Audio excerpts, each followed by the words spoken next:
ఇదేంది ఇది నారాయణ? విద్య పేరుతో భారీ దోపిడీ చేస్తున్నావు. ఫీజుల పేరుతో సామాన్యుల జేబులకు చిల్లులు. ఐఐటి జేఈ కోచింగ్కు లక్షల్లో వసూలు. 8th క్లాస్ నుంచే ఐఐటి జేఈ కోచింగ్లు. అక్రమంగా మాదాపూర్లో నారాయణ కోచింగ్ అకాడమీ. ప్రేక్షక పాత్రలో తెలంగాణ విద్యాశాఖ అధికారులు. ప్రభుత్వ నిబంధనలు పాటించిన నారాయణ విద్యా సంస్థలు. జీఓఎంఎస్ నెంబర్ 200 ప్రకారం అనుమతులు తప్పనిసరి. ఏపీలో మంత్రిగా ఉన్న నారాయణ చట్టాలు ఉల్లంఘిస్తే ఎలా? అక్రమ కోచింగ్ సెంటర్లపై చర్యలు ఎక్కడ? అసలు ఈ విద్యాశాఖలో ఉన్న అధికారులు వీళ్ళంతా కూడా టెర్రరిస్టులకు ఈక్వల్. వీళ్ళు ఏమాత్రం వాళ్ళకి వీళ్ళకి తేడా లేదు. ప్రతి దాంట్లో అవినీతి, ప్రతి దాంట్లో అక్రమమే. తెలుసా వీళ్ళు? ఈయన నా మంత్రి, ఈయన ఏపీలో చాలా సీనియర్ మంత్రి, చాలా సీనియర్ పొలిటీషియన్. ఈయన సిఆర్డిఏ మినిస్టర్ ఇచ్చారు ఈయన గతంలో. చాలా సీనియర్ ఈయన. వీళ్ళ కాలేజీలో, వీళ్ళ ఎడ్యుకేషన్ ఇన్స్టిట్యూట్స్ మొత్తం, స్కూల్స్ కావచ్చు, కాలేజీలు కావచ్చు, ఇక్కడ ఎలా ఉంటుందంటే కేజీ నుంచి పీజీ వరకు లక్షల్లో ఫీజులు వసూలు చేస్తారు. కొన్ని ప్రైవేట్ విద్యా సంస్థలు అయితే ప్రభుత్వ నిబంధనలు పాటించుకొని ఇష్టారీతిని వ్యవహరిస్తున్నాయి. ప్రాథమిక విద్య నుంచే ఐఐటి జేఈ అంటూ తల్లిదండ్రులను ఆకర్షిస్తూ విద్యార్థులపై ఒత్తిడి పెంచుతున్నారు. ఉదయం సాయంత్రం సెలవుల్లో కూడా స్పెషల్ క్లాసులు నిర్వహిస్తూ వారి మానసికంగా ఇబ్బంది పెడుతున్నారు. తెలంగాణలో నారాయణ విద్యా సంస్థల స్కూళ్ళు, కాలేజీల నిర్వహణ నిర్వహిస్తున్నాయి. వీటిలో ఐఐటి జేఈల కోసం ప్రత్యేకంగా అడ్మిషన్లు తీసుకుంటున్నారు. విద్యా హక్కు చట్ట నియమ నిబంధన తుంగలో తొక్కేస్తున్నారు. హైదరాబాద్ పరిధిలోని మాదాపూర్లో నారాయణ విద్యా సంస్థ ఒక పెద్ద బ్రాంచ్ నడుపుతుంది. ఐఐటి జేఏ కోచింగ్ అకాడమీ పేరుతో భారీగా ఫీజులు వసూలు చేసి దోపిడీకి పాల్పడుతుంది. ప్రభుత్వం నుంచి అనుమతులు లేకుండానే ఈ కోచింగ్ అకాడమీ కొనసాగుతుందని తెలుస్తుంది. దీనిపై విద్యాశాఖ అధికారులు ఎలాంటి చర్యలు తీసుకోకపోవడం గమనార్హం. ఇక్కడ ఒక్కొక్క విద్యార్థి నుండి లక్షల్లో ఫీజు వసూలు చేసిన సమాచారం. వాస్తవానికి ప్రతి కోచింగ్ సెంటర్ జీఓఎంఎస్ నెంబర్ 200 ప్రకారం ప్రభుత్వం నుంచి అనుమతులు తీసుకోవాలి. కానీ నారాయణ విద్యా సంస్థ అనుమతులు లేకుండానే కోచింగ్ సెంటర్ నిర్వహిస్తుంది. 8, 9, 10 తరగతుల విద్యార్థులకు అనుమతులు లేకుండా స్కూళ్ళు, కోచింగ్ నిర్వహిస్తున్న జిల్లా విద్యాశాఖ అధికారులు ప్రేక్షక పాత్ర పోషిస్తున్నారు. పక్క రాష్ట్రమైన ఆంధ్రప్రదేశ్లో ఈ సంస్థ అధినేత నారాయణ మంత్రిగా కొనసాగుతున్నారు. ప్రజాక్షేత్రంలో సేవ చేయాల్సిన వ్యక్తి విద్యా సంస్థలను వ్యాపారంగా మార్చి లక్షల రూపాయలు దోచుకోవటం బాధాకరం. నారాయణ విద్యా సంస్థలు చట్టాలను ఉల్లంఘించడంపై విమర్శలు వెల్లువెత్తుతున్నాయి. అక్రమంగా ఐఐటి జేఈ కోచింగ్ అకాడమీ నడపడంపై మేధావులు ప్రశ్నిస్తున్నారు. ప్రభుత్వం జారీ చేసిన ఉత్తర్వులు సైతం పట్టించుకోలేదని ఆగ్రహం వ్యక్తం చేస్తున్నారు. ఐఐటి జేఈ కోచింగ్కు ఫీజుల పేరుతో లక్షలు వసూలు చేస్తూ సామాన్యుల జేబులకు చిల్లు పెడుతున్నారు. విద్య పేరుతో భారీ దోపిడీ చేస్తున్న ఈ విద్యా సంస్థలపై చర్యలు తీసుకోవాలని విద్యార్థుల తల్లిదండ్రులు కోరుతున్నారు. అనుమతులు లేకుండా తెలంగాణ రాష్ట్రంలో కొనసాగుతున్న నారాయణ కోచింగ్ సెంటర్లపై ప్రభుత్వం విద్యాశాఖ కఠినంగా చర్యలు తీసుకోవాలని కోరుతున్నారు. కానీ నేను చెప్తున్నా కదా, ఏమాత్రం చర్యలు తీసుకోదు ప్రభుత్వం. ఏమాత్రం 1%, 0.0001% కూడా చర్యలు తీసుకోదు ప్రభుత్వం. ఎందుకంటే ప్రభుత్వానికి భయం, 100% ప్రభుత్వానికి భయం ఎక్కడ చర్యలు తీసుకుంటే ఏమవుతుందో అని. ఎందుకంటే వీళ్ళు కార్పొరేట్, ఒక నారాయణ కాదు, అన్ని కార్పొరేట్ వాళ్ళు వేసే ముష్టితోనే ప్రభుత్వాలు నడుపుతున్న పరిస్థితి ఇది. పిల్లల జీవితాలు ఆగం చేస్తున్నారు వీళ్ళందరూ కలిసి. దీనిపైన ఎవ్వరు మాట్లాడరు. ఈ ఇంటర్మీడియట్ బోర్డు కావచ్చు, 10th క్లాస్ బోర్డు కావచ్చు, ప్రభుత్వం కావచ్చు, ఎవ్వరు పట్టించుకోరు. వీళ్ళు ఏం చేసినా అడిగేవాళ్ళు లేరు. దీని గురించి మనతో మాట్లాడటానికి సిజేఎస్ ప్రెసిడెంట్ ప్రేమ్ ఉన్నారు. ప్రేమ్, చెప్పండి. ఇప్పుడు నారాయణ కాలేజ్ ఇక్కడ మాదాపూర్ దగ్గర పర్మిషన్ లేకుండా స్కూల్స్ నడుపుతున్నాయి. 8th, 9th, 10th JEE advance coaching ఇస్తున్నారు. నాకు ఇప్పటి నుంచి ఒక డౌట్, అసలు 8th క్లాస్లో జేఈ కోచింగ్ అంటే ఏం చెప్తారు వీళ్ళకి? గుడ్ మార్నింగ్ సాయి గారు. Good morning. యాక్చువల్గా అండి, అదే నేను చూశాను, నేను కూడా న్యూస్ చూశాను, మీకు మెయిన్ ఎడిషన్ లో వచ్చింది కదా, నేను చూశాను. యాక్చువల్ గా ఈ కోచింగ్ సెంటర్ అనేది ఫస్ట్ ఆఫ్ ఆల్ యాక్చువల్ మనం డిస్కస్ చేసుకునే కన్నా ముందల ఒక 2 విషయాలు చెప్పాలండి, అంటే ప్రజలు కూడా తెలియాలి. ఈ కోచింగ్ సెంటర్లలో ర్యాంకుల పేరు మీద గానీ, ఫీజుల పేరు మీద గానీ, వీటిపైన ఆత్మహత్యలు ఎక్కువ జరిగేది. అవునవును. నేను చెప్పేది not only Telangana, all India. అవునవును. ప్రతి కోచింగ్ సెంటర్ పైన ఇట్లాంటి ఇష్యూస్ జరుగుతున్నాయని చెప్పేసి పార్లమెంట్ లో కూడా అనేక సార్లు డిస్కషన్స్ వచ్చినాయి.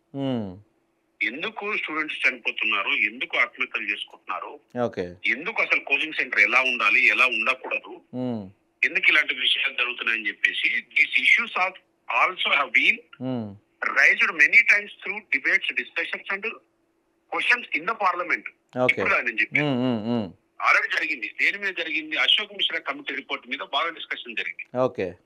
అయితే దానిపైన వీళ్ళెవరు రూపన్ వాళ్ళ కమిషన్ అని ఒక కమిషన్ వేశారు. ఓకే. జస్టిస్ రూపన్ వాళ్ళ కమిషన్. అసలు కోచింగ్ సెంటర్లు ఎలా ఉండాలి, ఎలా ఉండకూడదు. ఓకే. ఓకేనా?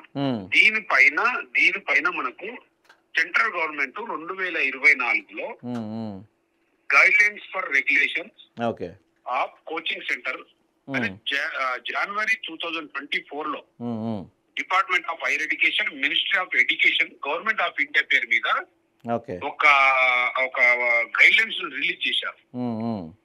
కోచింగ్ సెంటర్ అనేది ఎలా ఉండాలి, ఎలా ఉండకూడదు. జస్ట్ అలా బ్రీఫ్ గా కొన్ని పాయింట్లు మాత్రం చెప్తాను. అసలు కోచింగ్ సెంటర్ ఎట్లా ఉండాలంటే విశాలమైన బిల్డింగ్ ఉండాలి, విశాలమైన టాయిలెట్స్ ఉండాలి, విశాలమైన వెంటిలేషన్స్ ఉండాలి, ఆ బిల్డింగ్ అనేది సేఫ్టీ అండ్ సెక్యూరిటీ ఉండాలి, ఫైర్ ఎన్ఓసి ఉండాలి కన్సర్న్ అథారిటీస్ నుంచి, క్వాలిఫైడ్ టీచర్స్, క్వాలిఫైడ్ ట్యూటర్స్ ఉండాలి. ఎక్కడైతే 50 మంది ఏ కోచింగ్ సెంటర్ అయితే 50 మంది దాడతారో అక్కడ డాక్టర్స్ ఉండాలి, కౌన్సిలర్స్ ఉండాలి, ఒక కరికులం ఫ్రేమ్ వర్క్ ఉండాలి, గేమ్స్ ఉండాలి, ఇన్నోవేటివ్ కరికులం యాక్టివిటీస్ ఉండాలి. ఇట్లాంటి వెదర్ ఉండాలి ఎక్కడ కోచింగ్ సెంటర్ లో. ఫస్ట్ ఆఫ్ ఆల్ ఇట్లాంటి ఫెసిలిటీస్ ఉండాలి కోచింగ్ సెంటర్ ఏదైనా కానీ. వాడు నీట్ చెప్తాడా, జేఈ చెప్తాడా, ఏదైనా చెప్పని. తర్వాత ఏ కోచింగ్ సెంటర్ అయినా కూడా జీవో నెంబర్ 200 ప్రకారంగా ప్రతి కోచింగ్ సెంటర్ రిజిస్ట్రేషన్ చేసుకోవాలి. ఎక్కడ డిఓ ఆఫీస్ లో, కన్సర్న్ డిఓ ఆఫీస్ లో. అయితే మన దురదృష్టం ఏంటంటే మన దగ్గర కోచింగ్ సెంటర్ల పైన private coaching centre regulation act ఇంతవరకు లేదు మన దగ్గర. ఆ బిల్లు లేదు మన దగ్గర. అది లేదు కనుక విచ్చలవిడిగా మనోళ్ళు కోచింగ్ సెంటర్లను ఏర్పాటు చేసి ఇంటర్మీడియట్ కాలేజీలలో కోచింగ్ సెంటర్లను పెట్టి జేఈ, అడ్వాన్స్, మెడికల్ పేరు మీద అడ్డగోలు దోపిడండి. నో అంటే దానికి అసలు లిమిటేషన్ లేదు. ఎందుకు లేదంటే ప్రైవేట్ ఒకవేళ మన దగ్గర private coaching centre act bill కనుక ఉండుంటే ఇలాంటి ఈ దోపిడీకి చాలా వరకు చెక్ పెట్టొచ్చు. మన భారతదేశంలో ఒక 6 రాష్ట్రాలు మాత్రం ప్రైవేట్ కోచింగ్ రెగ్యులేషన్ యాక్ట్ ఉందని. అది ఒకటి బీహార్ లో అండ్ గోవా, ఉత్తరప్రదేశ్, మణిపూర్, కర్ణాటక, రాజస్థాన్. రాజస్థాన్ లో వచ్చేసి 2023లో వచ్చింది private coaching act bill. So వాళ్ళు వెరీ అంటే వాళ్ళ దగ్గర వెరీ రెగ్యులేటింగ్ అంటే వెరీ కంట్రోలింగ్ ఉంటది. మన దగ్గర ఏంటంటే కోచింగ్ సెంటర్ సపరేట్ ఏమి ఉండదు. ఇంటర్మీడియట్ కాలేజ్ ఉంటది, ఆ ఇంటర్మీడియట్ కాలేజీలోనే జేఈ మెయిన్స్ ఉంటది, ఆ ఇంటర్మీడియట్ కాలేజీలోనే మెడికల్ ఉంటది. ఎంత దారుణం అంటే అసలు చెప్పుకుంటే నాకు చాలా బాధాకరమైంది. కానీ ఎందుకు ప్రభుత్వాలు వీటిపైన బాధ్యతాయుతంగా లేవో అర్థం కావట్లేదు. అసలు నా డౌట్ ఏంటంటే మిమ్మల్ని అడిగా కదా, కలిగినటువంటి సిటిజన్స్ ఎవరైనా కూడా అసోసియేషన్స్ గానీ, విద్యార్థి సంఘాలు గానీ కంప్లైంట్ చేస్తే విద్యాశాఖ అధికారులు మాత్రం మామూలు డిలే చేయరు. అసలు పోస్ట్ పోన్ చేసి వాడికి లాస్ట్ దీనికి విరక్త స్టడీ చేస్తాం. అసలు అనాల్సిన విద్యాశాఖ అధికారులు బాధ్యతాయుతంగా లేరు. సరే గవర్నమెంట్ కు ఇంత డెప్త్ తెలుసా తెలియదా అనేది పక్కన పెడితే ఇచ్చిన కంప్లైంట్ మీద కూడా విద్యాశాఖ అధికారులు చర్యలు తీసుకోవడానికి కూడా వెనకాడుతున్నారు. అంటే ఎంత దొంగలు ఉన్నారో మీరు అర్థం చేసుకోండి. వాళ్ళతోటి ఎంత చేతులు కలిపారో మీరు అర్థం చేసుకోండి. నేను ఎవరిని కూడా ఎగ్జామ్షన్ ఇవ్వట్లేదు, ఎవరిని ఎగ్జామ్షన్ ఇవ్వట్లేదు. అది రంగారెడ్డి డిఓలు గాని, హైదరాబాద్ వాళ్ళు గాని, మేడ్చల్ వాళ్ళు గాని 1 or 2% భయపడుతున్నారు తప్ప భయపడుతున్నారు. కానీ మిగతా వాళ్ళు మొత్తం అడ్డగోలు చూపేయండి. వాళ్ళ చోటు చేతులు కలిపేసి పిటిషన్ ఇస్తే చాలు, వాడికి ఎంత మాట్లాడుకోవాలి, వీడెంత సెటిల్ చేసుకోవాలి. ఇది ఇప్పుడు ఇక్కడ ఒక్క నిమిషం, ఇప్పుడు ఇక్కడ ఎక్కడైతే మాదాపూర్ లో ఈ కోచింగ్ అకాడమీ నడుస్తుందో దీనికి పర్మిషన్స్ ఎవరు ఇస్తారు అసలు? యాక్చువల్ గా ఇవ్వాల్సిందే డిఓ ఇవ్వాలి. అంటే నేను ఇంకో పాయింట్ ఏంటంటే ఫస్ట్ మీరు ఏదైతే నారాయణ విద్యా సంస్థ గురించి అకాడమీ గురించి రాశారు కదా, నారాయణ విద్యా సంస్థలకి సూటి ప్రశ్న, పబ్లిక్ అందరూ కూడా వినాలి. అసలు నారాయణ విద్యా సంస్థ మీరు ఏదైతే పెట్టిరో అది కోచింగ్ సెంటరా, ఇంటర్మీడియట్ కాలేజా, స్కూలా? ఈ 3 క్వశ్చన్లు రేజ్ కావాలి ఫస్ట్. నారాయణ అకాడమీ ఉంది కదా, ఐఐటి అని ఇస్తున్నావు, నీట్ అని ఇస్తున్నావు, జేఈ అని ఇస్తున్నావు, అడ్వాన్స్ అని ఇస్తున్నావు. ఫస్ట్ అది స్కూలా, అది అకాడమీయా, లేకపోతే కాలేజా? కాలేజీకి కొన్ని గైడ్ లైన్స్ ఉన్నాయి, స్కూల్ కి కొన్ని గైడ్ లైన్స్ ఉన్నాయి, ఓకే కోచింగ్ సెంటర్ కి కొన్ని గైడ్ లైన్స్ ఉన్నాయి. గౌరవనీయులైన మంత్రి గారికి తెలియాలి ఈ విషయం. అసలు ఏ పేరు మీద నడుపుతారు అనేది, ఓకే ఏ పేరు మీద నడుపుతారు అని తెలిస్తే ఎక్కడ మీరు పర్మిషన్ తీసుకోవాలో మనకు అర్థమవుతుంది. బోర్డ్ ఆఫ్ ఇంటర్మీడియట్ నీకు ఏమి ఇయ్యలేదే, జేఈ మెయిన్స్ అడ్వాన్స్ నడుపుకోమని చెప్పి నీకు సపరేట్ గా ఏమి ఇయ్యలే కదా, నీకేం సపరేట్ రిజిస్ట్రేషన్ చేయలే కదా, నీకేం సపరేట్ అనుమతి ఇయ్యలే కదా. కోచింగ్ సెంటర్ లో ఏది కూడా 5 hours కన్నా ఎక్కువ టీచింగ్ చేయొద్దండి.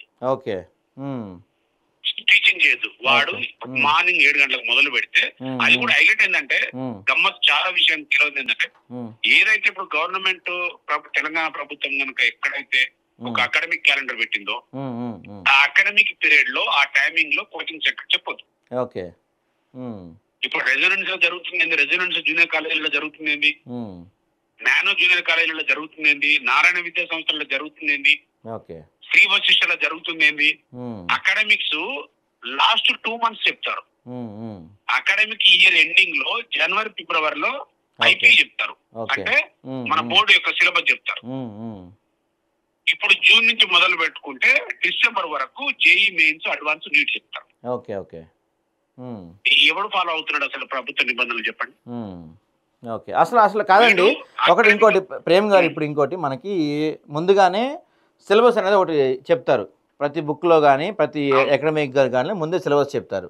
మన ఈ సెకండరీ స్కూల్ అంటే ఈ 10th class లోపు ఉండే స్కూల్ పిల్లలకి జేఈ లేకపోతే ఐఐటి కోచింగ్ ఇవ్వటం అసలు అది రూల్స్ ప్రకారం చెల్లిద్దా? అది సిలబస్లో ఉందా? అసలు సిలబస్ లో కదండి. నేను ఒక పాయింట్ చెప్తాను. ఇప్పుడు ఏదైనా ఒక పాఠశాల తీసుకోండి, చైతన్య గానీ లేదా నారాయణ గానీ XYZ ఏదైనా ఒక స్కూల్ తీసుకోండి, స్కూల్ సపరేట్ ఉండాలి, కోచింగ్ సపరేట్ ఉండాలి. ఓకే స్కూల్లో కోచింగ్ ఇవ్వకూడదు, కానీ ఇవ్వకూడదు. Okay school complete academics, okay okay sports, innovative skills అవంతా అక్కడ స్కూల్లో లెర్నింగ్ చేయాలి. ఓకే నీ కోచింగ్ నీ బొందా ఏదైనా ఉంటే నువ్వు బయట చూసుకోవాలి అవి. సో ఇప్పుడైతే మనకు కనపడుతున్న స్కూల్స్ అన్ని కూడా మరి రూల్స్ అతిక్రమించేవే. ప్రతి స్కూల్లో కూడా ఐఐటి జేఈ అని చెప్తున్నారుగా. ప్రతి స్కూల్ కూడా వైలేషన్. ఎవడైతే జేఈ పేరు మీద, ఐఐటి పేరు మీద, నీట్ పేరు మీద ఎవడైతే రన్ చేస్తున్నాడో వాడందరూ వైలేట్ చేస్తున్నట్టే. Okay okay right. ప్రభుత్వ నిబంధనలకు కంప్లీట్ గా వాళ్ళు వైలేట్ చేస్తున్నట్టే. మరి ఇంత జరుగుతున్నా డిఈఓలు వీళ్ళందరూ ఎందుకు పట్టించుకోవట్లేదు ఎవరు కూడా? సార్ నేను ఒకటి చెప్పనా, డిఓలు అడ్డగోలుగా సంపాదిస్తున్నారు. ఓకే డిఓలు అడ్డగోలుగా సంపాదిస్తున్నారు, డిఐఓలు అడ్డగోలుగా సంపాదిస్తున్నారు. మీరు ఒక్కొక్క రికార్డింగ్ చూస్తే పర్సన్ అయిపోతారు. ఓకే ఏ కాలేజ్ అయినా డిఐఓలకు ఎన్ని పైసలు ఇస్తున్నా చెప్తారు వాళ్ళు. ఏడ బల్లకిలో తీసుకుంటారో చెప్తారు. ఓకే ఎవడో డైరెక్టర్ తీసుకుంటాడో ఎవడో ఇండైరెక్టర్ తీసుకుంటారో చెప్తారు. ఓకే అంత పెద్ద దొంగలు వాళ్ళని అసలు ఆఫీసర్లు అనొద్దు. పైల్గామ్ లో చేసిన వాళ్ళు ఏమో పాపం వాళ్ళు most wanted criminals, most wanted టెర్రరిస్టులు వాళ్ళు. వీళ్ళు రెగ్యులర్ టెర్రరిస్టులు, వీళ్ళు రెగ్యులర్ టెర్రరిస్టులు, వీళ్ళు అప్పుడప్పుడు వచ్చేది కాదు. వీళ్ళు రెగ్యులర్ టెర్రరిస్టులు బాధ్యతాయుతంగా ఉండి సమాజంలో అంటే పెన్నుపోటు దాంట్లో ఎంత డేంజరో వీళ్ళంత డేంజర్. రైట్ అండి, రైట్ చూద్దాం. సమాజంలో కలిసిపోయి వాళ్ళు అటాక్ చేస్తున్న టెర్రరిస్టులు. రైట్ అండి ప్రేమ్ గారు, రైట్ అండి. థ్యాంక్స్ ఫర్ ద అప్డేట్స్ అండి. ఓకే అండి, ఓకే. సో ఇది మన స్కూల్స్ కానీ కాలేజీలు కానీ మన వ్యవస్థల్లో ఉన్న పరిస్థితి ఇది. అసలు ఆయన చెప్తున్నారు చూసారా, అసలు స్కూల్స్లో ఎటువంటి కోచింగ్ ఇవ్వకూడదంట. మరి మన దగ్గర ఉన్న ప్రతి స్కూల్లో ఏ స్కూల్ అన్నా పోండి, ఎల్కేజీ నుంచే మేము రాకెట్ సైన్స్ చెప్తామంటున్నారు ఈ మధ్య స్కూల్స్లో. ఎల్కేజీగా చెప్తా ఉంటున్నారండి బాబు రాకెట్ సైన్స్ వాళ్ళు. మరి మా చిన్నప్పుడు ఏం లేవు, మేమేం చదువుకోలేదు ఇవన్నీ. ఐఐటి జేఈ అడ్వాన్స్ నీట్ కోచింగ్లు 7th class 8th class పిల్లలకి చెప్తా ఉన్నారు వీళ్ళు. మరి ఇంత జరుగుతున్నాయి, ఇంత సరే మీకు తెలియదు పాపం డిఈఓలు లేకపోతే మిగతా విద్యాశాఖ అధికారులు, పాపం మీకు తెలియదు, మీకు కనపడదు, మీకు తెలియట్లా. కానీ ఇంత పెద్ద బ్యానర్లు పోస్టర్లు వేసుకుంటున్నారుగా, నారాయణ ఐఐటి అకాడమీ అని రాస్తుంది ఇక్కడ. మరి ఐఐటి అకాడమీలో స్కూల్ జరుగుతుందా, ఓన్లీ అకాడమీ జరుగుతుందా?